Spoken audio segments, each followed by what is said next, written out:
Καλημέρα. Βρισκόμαστε στην Ιερά Νίκη Χρονιού, εδώ που είναι η Αγία Πελαγία μέσα στο μοναστήρι.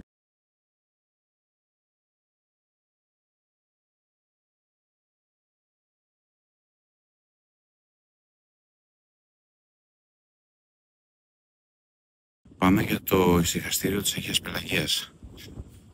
Μπαίνουμε από εδώ και ανεβαίνουμε πάνω.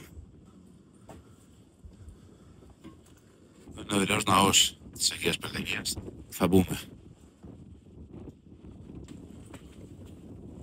Μπαίνουμε και από εδώ.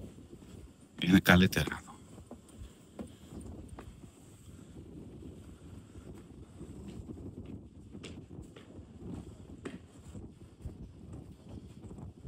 Εδώ είναι το ιστορικό σημείωμα της Οσιωτά της Πελαγίας που έδειξε πού να βρεθεί η εικόνα της Παναγίας.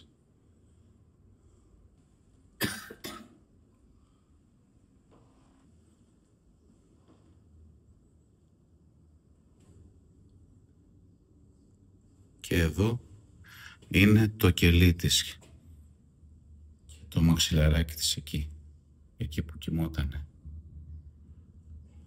Η πέτρα το είχε σαν προσκέφαλο.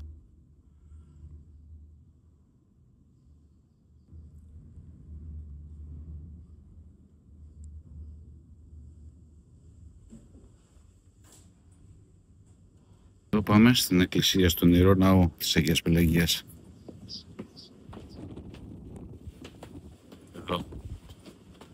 Εδώ έχει την κάρα της.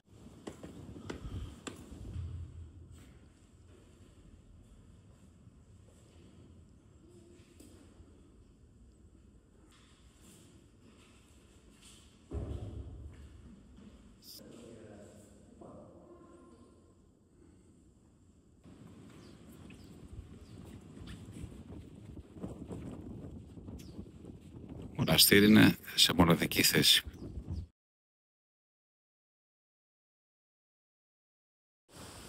Αυτή λοιπόν, κυρίες και κύριοι, είναι η Ιερά Μονή του Χρονιού.